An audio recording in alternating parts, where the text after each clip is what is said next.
Hello, everyone. Welcome back to our Building an Enterprise Level System with Xero series. Fantastic to see so many of you filtering through.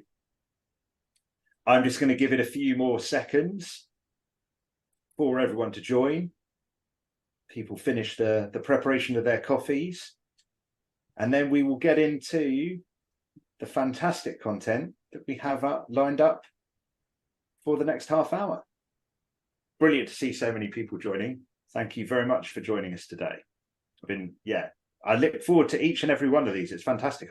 I've learned so much from the series so far. We had a brilliant kickoff webinar on Tuesday. Fantastic webinar yesterday, scaling your spend process, and really excited for this report at group level across Xero organizations session today. Just a couple of housekeeping points. There's the Q&A option that people will see. Please do fire through any questions on there as they come to you.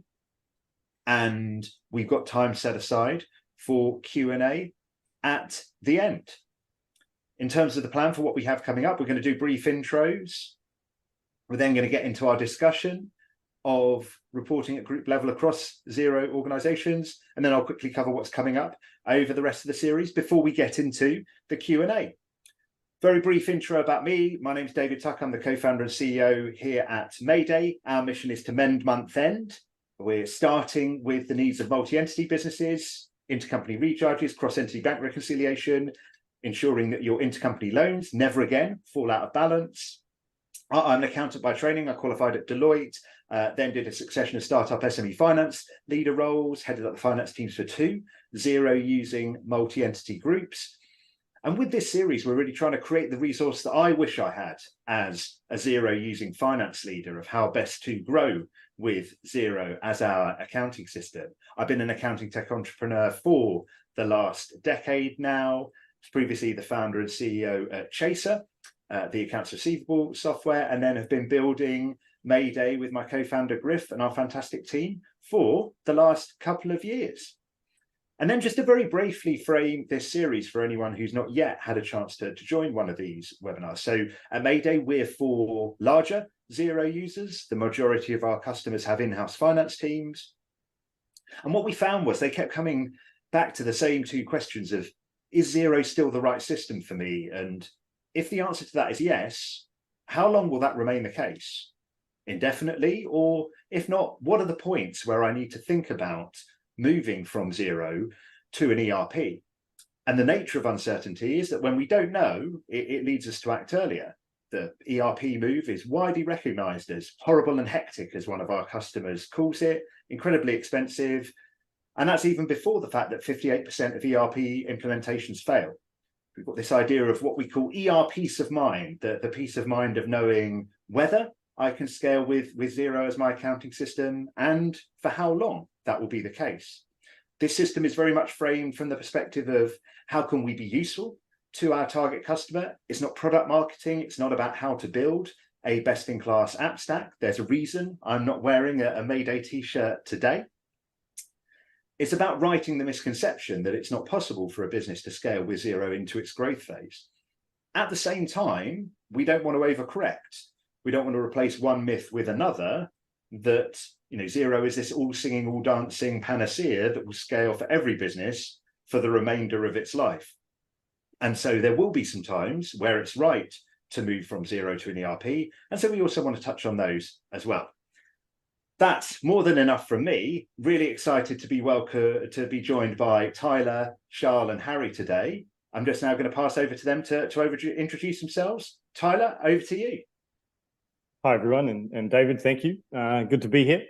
I'm Tyler Caskey from the Bean Counters here in Sydney, Australia. We specialise in helping businesses scope and implement systems. We specialise in the Xero system, or the Xero app ecosystem, but have also done larger ones as well, where the need is the most. I'm an ex-CFO for about 12, 13 years, and like David did my early years in like KPMG and Deloitte. have really kind of enjoyed trying to solve a lot of those different problems over those kind of last 2 decades, and quite excited about this topic. Thanks so much, Tyler. Charl, over to you. Thanks, David. I'm Charl Ryan. I'm the group financial partner for the Delta Drone South Africa group. We were a small company specializing in drone services.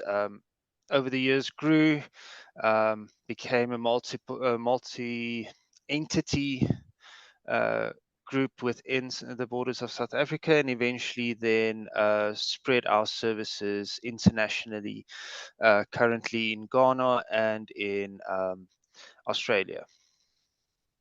Amazing. Thanks so much, Charl. Brilliant to have you here. And Harry, over to you. Thanks, David. I just want to say I really enjoyed the first 2 webinars from this series as well, so I'm sure this one will go just as well. I'm Harry Simons, so I'm the head of customer success at Joiin. For those of you that don't know Joiin, we are the consolidated reporting app essentially for Xero, but equally QuickBooks and Sage as well. And we've been about 4 or 5 years now, really grown into that Xero ecosystem. Cheers. Amazing. Well, thank you so much, everyone. Absolutely brilliant to have you here and sharing your insights. First up, I just want to make sure that we're all aligned. What do we mean by report at group level? To me, it's about how easy you can show how the business operates with the outside world. For many entities, and I've done a lot of work with accounting firms of all examples, and they're always intercharging tax, and tax is working on audit businesses, and the accounts team are working on advisory jobs. And those inter-entity charges, to me, they don't matter. And they don't matter to the consolidated world or to investors. So it's really how you operate with the external world, and especially how does your assets look? How does your debt look without all those large intercompany charges that might have 15 years of transactional history in there? Fantastic. I think that's such a brilliant way of framing it. How do you as a business, be multiple entities, as is relevant for this webinar, how do you operate with the outside world? Fantastic. So that's a great framing. I'm really keen for us to first go to, what does Xero itself? It has its own native functionality. Charl, Tyler, what does Xero itself do well in this area? From my experience, working with the day-to-day transactions, Xero makes accounting just really easy, and any business owner can understand the accounting and the day-to-day transactions of Xero, and the fact that Xero integrates with so many add-on apps. For instance, Joiin, which consolidates all the accounts for us. Xero itself just makes your life so much easier, getting reports quicker, and more efficiently. Yeah, I like that. I think Xero does the basics better than anyone else. That's the winner. For me, I was this afternoon, I was working with a doctor's practice, and they were talking to me about why they had all these, their banks didn't feel that right, and they had all these unreconciled invoices, like client invoices. And it's because they weren't using the bank rec screen properly, and it was a new bookkeeper and that type of stuff. And the speed for me to be able to find that error as a kind of a CFO level, find that error, see who did it, ask them why they did it, and then they know it wasn't me, it wasn't anyone else, it was them that did it because of the audit trail. Remove and redo, reallocate those payments on the right selection, and fix up their books, get them ready for their VAT, GST lodgement. That speed of basic finance is amazing. And I've always found that the really good CFOs and FCs and heads of finance directors, it's easier to get your numbers right in Xero because you can pick up errors. Like I can run through a Xero balance sheet And within about 6-7 minutes, I'm going, oh, that feels off. All your loans feel off. Oh, you know, something doesn't kind of feel right. And then once I've found it, I can solve it faster than almost any other system. And that transparency, as along with the speed of processing, is the real winner from my side. Amazing. And so to segue from that into when it comes to group reporting, what are the growing pains? Harry, what do you got? You've seen this a lot. Yeah, so obviously kind of very well versed in this. I guess kind of the number one pain point that we get from customers is always about that kind of, particularly kind of the larger organizations, is getting that kind of single point in time view. So whether you're working kind of, if you're by very nature having the need to consolidate, you're likely to have businesses across different currencies, different geographical locations, different languages even, and having all of those issues kind of in these kind of like basically data silos. With Xero, it makes it really hard to bring all this data together and get that one point in time kind of consolidation, and then kind of the Xero ecosystem or consolidation tools, I guess, and the automation with that allows you to bring all of that data into one place without having to worry, oh, has my bookkeeper in France done this for me, or has this person on the south coast of England kind of uploaded their Xero this week or even the last month. That kind of automation, bring it all together, kind of on the dot. Consolidation, so powerful. Yeah. The growing pains are like the most interesting part. I've found inventories one of the most challenging parts for any business growing. That's always a really interesting conversation to have because there's so much volume in there. Consolidation is always a growing pain. And Harry, as you said, FX, like when people start like selling overseas, buying from overseas usually is not that hard. But when people start selling overseas, and do they have to have an on-presence function there? And then when people start distributing their finance function, there's a guy, Stephen Bragg, who wrote The Fast Close. And one of the first things he ever did when he came into a big organization was to try to centralize the finance team so he could control the deliveries.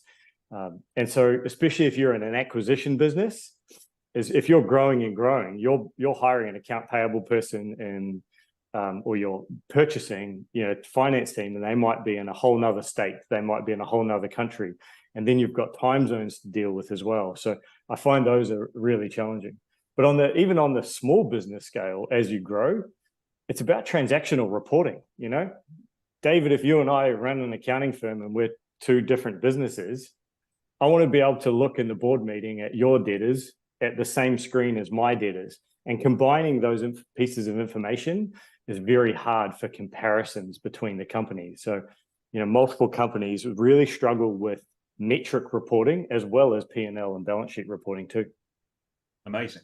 And Charl, I'm really keen to dig a bit deeper into your story as you've evolved and grown as a multi-entity business. What have been the pain points for you with Xero when it comes to group reporting? Originally, treating each entity as its own individual person on the accounting platforms, pulling out those reports into Excel and consolidating them manually, calculating your own average and spot rates of exchanges in order to apply the correct FX on multi-currency entities. That for us, that was the biggest growing pain, is doing consolidation manually. Opening up a new account on Xero to account for a new entity or branch, that wasn't the difficult part. But in the start, doing it manually whilst we were looking for a consolidation app to do all of this for us, but since we found an app that does all of that for us, consolidation is something we look forward to now. Amazing. That's really clear. So sorry, Charlie, you go. Yeah, on that, I've found with and Harry, I'm not trying to pump up consolidation apps, but you've got a great consolidation app, right? There's a few in the market, but it's good. And Charl, what I found, yours and my level, like if you're a financial controller or a CFO, I couldn't let go of my spreadsheet for my consolidation. And like, because I kind of knew consolidations, every now and then you get something wrong, like if there's an acquisition or something. But if I gave my spreadsheet to, say, my, financial accountant or junior accountant, often the concepts wouldn't quite be grasped, and it would come back balanced, but not quite right. What I found with the consolidation apps is I can actually delegate the process. So as a CFO, I might do the first couple months to get myself used to it, so I know to do it. But then being able to delegate an app, and then I can check it so fast, that was really good for me. The negative there is sometimes my junior team might not put together the logic to understand what a consolidation is. But if they do it often enough and you question them in the right way, I feel they start to get actually, intercompany loans need to not show because that's not our true depth to the outside world. So you can really ask better questions rather than doing the tappy tap on a computer. Exactly. That is fascinating. And Charl, you paint that picture so clearly, the kind of just increasing weight of more and more Excel exports as you add entities to the group, and then that increased complexity with different FX rates that you need to incorporate. And Tyler, I love the idea there of your consolidation tool being like a team member that you can delegate to. And that brings us brilliantly into the ecosystem and how it can help. Before we dive further into that, I would just like to check for, as we framed at the start of the series, we're not trying to kind of replace one misconception with another. Are there any situations that you've encountered when it comes to group reporting that would mean Xero plus its ecosystem is not enough and a business needs to think about moving to an ERP? It's a very challenging question. I was talking with a CFO of a 13 entity business today, and they're on MyOb, and they're considering switching to Xero and using Joiin or Fathom or whatever to consolidate. Or they're looking at ERP. And we tried to say to them, give me a reason why you can't be on Xero to start with. And the reason has always been, I've found finance teams, I can save them about 40% of time being on Xero than almost any other accounting system because of the speed of the bank recs, the automations and whatnot. You've got to work your butt off to get 40%. Out of the box, you'll get 20. Then you've got to chomp down each of those 1%. It's like putting Stripe in, creating bank rules, etc. But we try to say, give me a reason why not, right? And then they come back usually with, we've got a New Zealand entity. And I'm like, that's okay. We can do foreign exchange and Joiin. There's no trouble. And then they go, but I tested it and, I couldn't get it. And I'm like, that's okay. We've tested it. We've done it. Where it can get a little tricky is on really big, messy charts of accounts. So if you've got multiple entities with really different charts of accounts and there's no way to align them, you can still use Xero. However, sometimes having a single chart of accounts and a single ERP is that one big benefit that I can do it. And then the other one is obviously the transactional volumes. So if you oversee that, if you go over like a couple thousand transactions per month in Xero, that's when you want to move up. And that's each entity, isn't it? The transaction volumes. Yeah, each entity. Yeah, a lot of people forget that. David, I remember I've said to you, we put 4,000 transactions through a business once, and everything still worked for the month. Amazing. Brilliant. Really clear. I'm keen to move on from that into how the Xero plus its ecosystem can help when it comes to consolidation and reporting at group level. Charl, we've had brilliant insights from you around the impact that you've been able to make internally by implementing a consolidation tool and working with Joiin. Tyler, I'd love to kind of come to you and to you, Harry, around, Tyler, the stories that you've seen from the businesses that you've worked with, and Harry, some of the stories that you've seen from your customers. So I might come to Harry first and then Tyler, back over to you. Yeah, so kind of the real success stories that we always the ones that kind of come from thinking, yeah, maybe they need to move to ERP, coming to Joiin or kind of any consolidation platform, I guess, and going, wow, kind of it's that simple. We don't need to move yet. So kind of the one kind of that springs to mind initially, we have kind of a well-known kind of high fashion brand that had kind of different entities across the globe, most of them on Xero, but then some of them kind of operating out of China on spreadsheet exports and trial balances, and it was all a bit complex. And they came to Joiin. They had a bit of a play around with it, and basically kind of within they got that aha moment really early. Got that buy-in from the whole team because they kind of the one person who used it showed a friend, showed a colleague, and then the whole team got really excited about using a console tool that was taking them kind of months, not days or hours previously, and basically meant that they weren't producing those consolidated reports monthly like they probably do now, because it was just kind of unwieldy and just not really possible to do. So that's kind of the one that sprung to mind there about kind of rebuilding. Yeah, nice. Amazing. Nice. We were quite similar. We had this. I'll give you my easy success story, and I'll give you the big success story. They've got really different backgrounds and then outcomes, and one made us a little bit of money, but with a great result. The other one made us a lot of money with a great result for both teams. So the little one was a 5-entity business that we moved off QuickBooks, the old QuickBooks, onto Xero, and the owner was looking to sell. And so he's like, I want consolidated reporting, but I heard Xero can't consolidate. And I was like, no, we can do it. And we grabbed one of the consolidation apps and showed him a demo of it. And he was like, yep, okay, cool.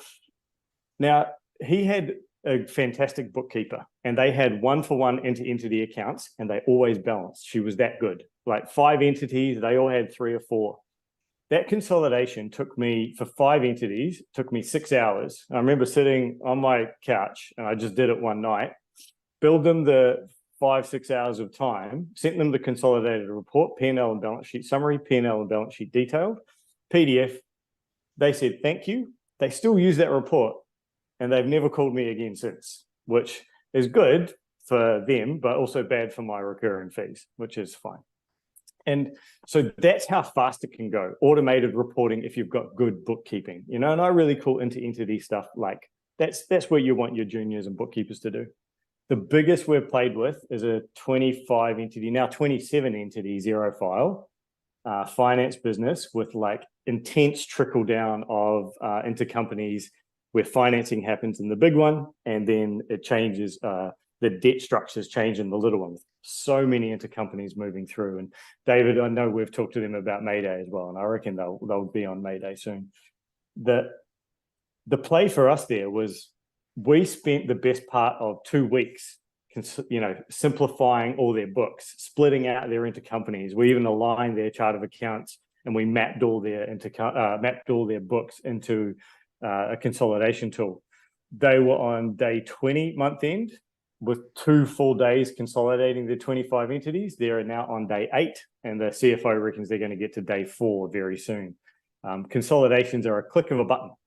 And a quick check to make sure everything balances. We're down to 15 minutes where it used to be 2 full days. That's my favorite success story. It wasn't cheap because they had a lot of mess, but it was the end result will pay for itself with ease. Amazing. So just to make sure I heard that right, it was day 20 to day 8 and then soon to be to day 4? Day 4, yeah. And wow. I reckon this guy can get down to day 1. He's a weapon. And he's hired a fantastic team. There's 2 I see. This financial controller, she's on every single transaction. If someone gets an intercompany out, she's on it. Amazing. That is absolutely fantastic. Sorry, was someone else about to jump in there? I was going to say, Charl, like what did you save time on your consolidations? How much did you, because you've got quite a few entities in your group, what time are you saving there? Yeah, we have a 10 at current. So we drilled down our consolidation from 4 working days up to literally 7 hours. Oh, And wow. Wow. that is literally going through every single transaction. It's not just pulling the reports on Join, but understanding all the consolidation entries being entered to only 7 hours. Yeah, Hey, Charl that's is huge. very much one of our super users. We're always keen to kind of parade Charl, aren't we, Charl? We've done quite a lot of work together on white Yes. papers and interviews and case studies. Nice. Yeah. But Nice. it's not not a unique story, to be kind of quite frank. That kind of really kind of like days of time saving. Amazing. Yeah. Well, look, you've got to recognise where, quit whilst you're ahead in terms of stories. I'm not sure we're going to do, better than we had Tyler's from his macro perspective, 20 to 8 to 4, and then Charles down to 7 hours. That's absolutely amazing. What I'm keen to do now is to move on to each of you. If you could share your one top tip for scaling with Xero, what would it be? So, Harry, I might come to you first, and then to Charl, and then to Tyler. Yeah, great. So this is one from kind of very lived experience of working with customers, speaking to customers, how they've kind of scaled and grown.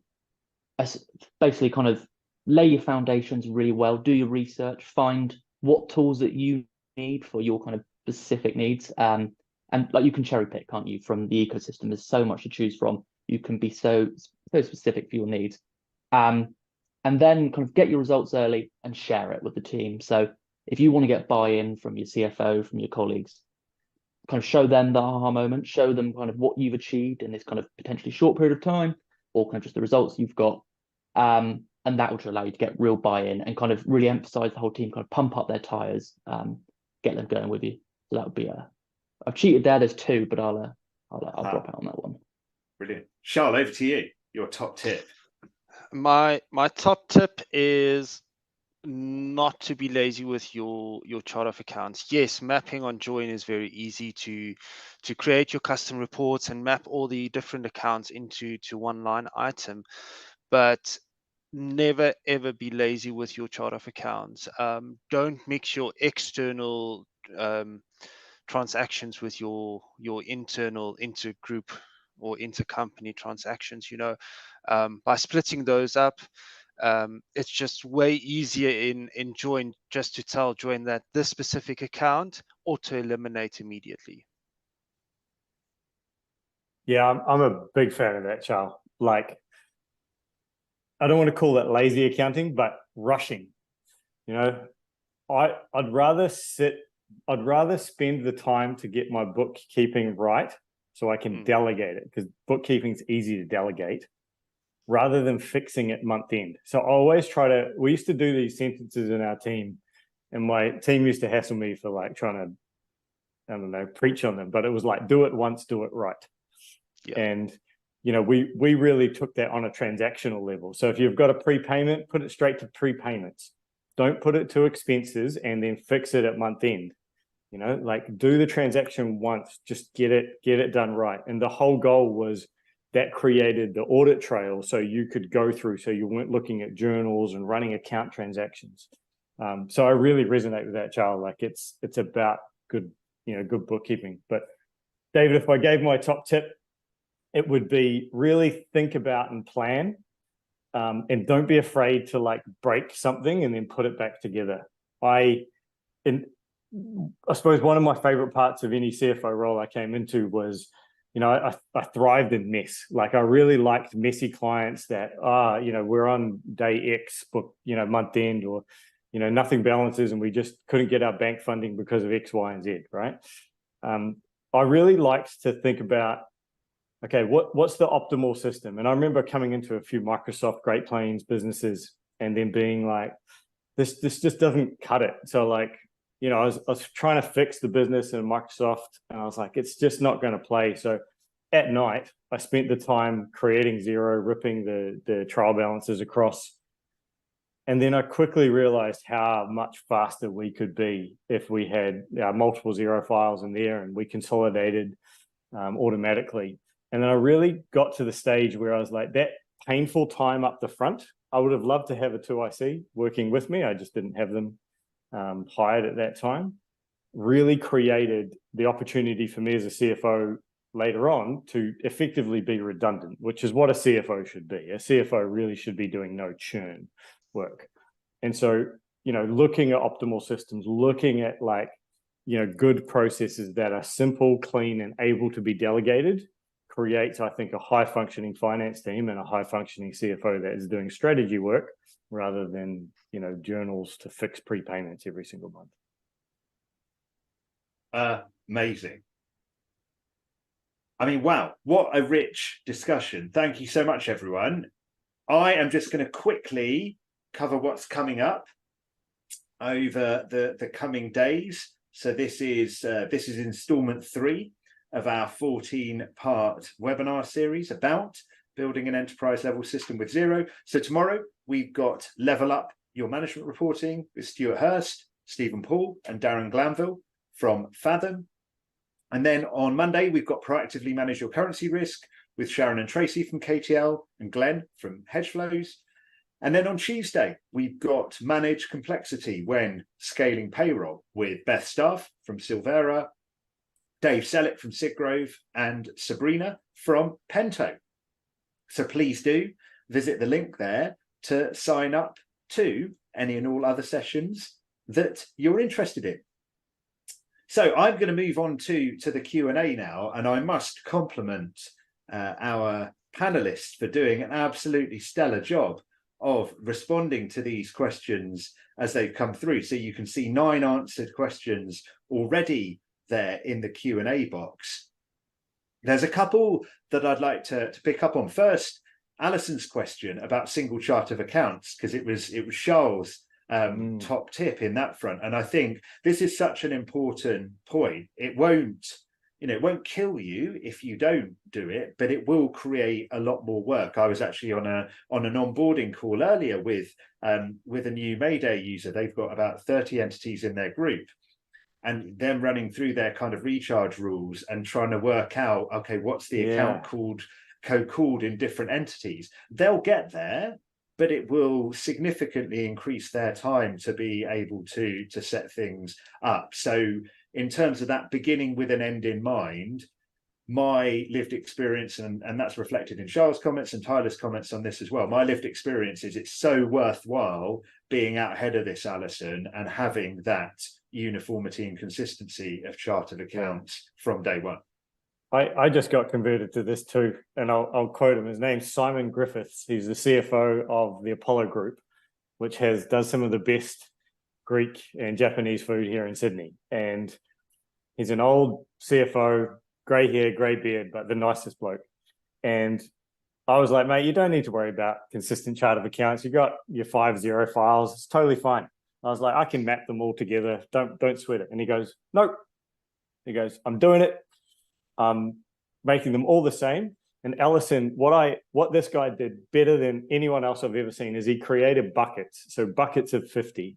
His revenue was 200 to 250. His COGS were 251 to 300. And so what happened, every now and then you had intercompanies that were, non-specific to the whole group. It might have been Tyler owed David money, but Tyler also owed Charl money. And, but in the other entities, Tyler didn't owe Charl money.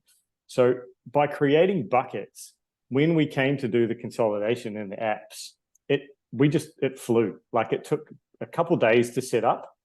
We did a whole bunch of tracking category divisional reporting. And I said to him, I was like, mate, you were absolutely right. Like, because I was a bit more ad hoc with my chart of accounts and I'm never going back. Like, I really learned that lesson.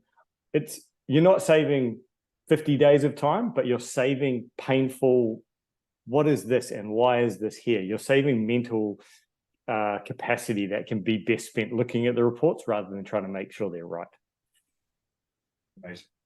And then the other thing I was just keen to pick up on, because it's such an interesting point, Rob Brady asks about, when testing, different, particularly kind of multi-entity apps, I'm sort of reading between the lines on Rob's question, like how do you go about testing those with a kind of Xero sandbox? And it is a really interesting question, Rob, and I will share my perspective on this, and then I can see Tyler smiling away, so he may well gazump me in terms of a workaround of how to do this. But like, there's a Xero demo company. What we've seen others do for kind of testing Mayday is the Xero demo company, and then creating a trial and putting in some dummy data in there as the way to do it with kind of 2 or 3 entities, or being comfortable kind of, and this speaks to us as a product, but I know it'd be the case for others as well.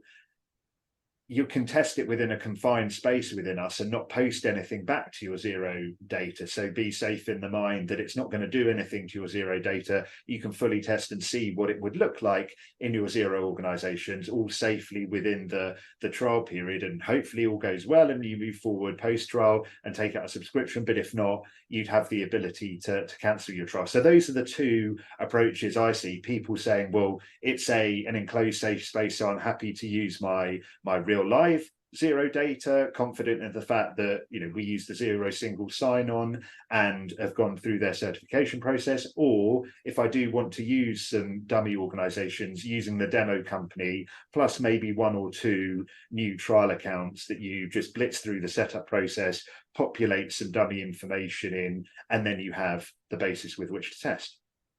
Yeah, so I hate to think how many apps have got or have had access to my Xero file and know how much I spend on coffee. That's the risk. But yeah, Rob, to your answer, I test on my Xero file all the time, but I have found some really cool workarounds. The demo file, I don't actually use that much for it. I use, on the Xero app marketplace, there's an entity called Backup My Books. And for a couple dollars, you can back up your Xero books and then reload them into a test file. That one I use a lot for if I'm testing high volume. So we do it for our Power BI reporting. You back up and then create the new file and pull all that data, and then it gives you a whole bunch of invoice and bank reconciliation or bank item transaction testing. It's quite strong. But yeah, I would love to be able to have something every now and then. For about 9 months, I had like a Tyler's testing file that I was paying $30 a month for, because I didn't want anyone having access to certain data. But yeah, I gave up that path. Well, thank Charl, you. what do you do? Yeah, Charl, over to you. Charl, what do you do there? Like, how do you test and play? Well, basically, a lot of people is going to hate me for this, but I stick to the old school accounting, T accounts, GL, Excels. However, I have used the Excel demo account previously, and I can't complain about it. Yes, it might be in a different currency than your home country currency, but luckily for us, all the accounting principles is the same across the globe. So yeah, for myself, it's the Xero demo company or old school Excel with T accounts. Yeah, nice. Well, look, a huge thank you to everyone who's contributed with their fantastic questions today. A huge thank you to Charl, Tyler, and Harry for joining and sharing their phenomenal insights. It's been really, fantastic to get that kind of flavor of how Xero does the basics. Charl bringing to life the old way of reports into Excel, working out the kind of FX rates, and how the consolidation app can be a kind of, it's like a team member that one delegates to you to use Tyler's kind of shared experience, and the way that has brought results of the 20 to 8 to 4 day close that Tyler was talking about, and down to 7 hours that Charl shared. So thank you so much, everyone, for joining us, and really excited to see everyone across the course of the rest of the series. Have a great rest of your day. Thank you very much. Cheers. Good luck with the rest of the series, David. Take care. Cheers.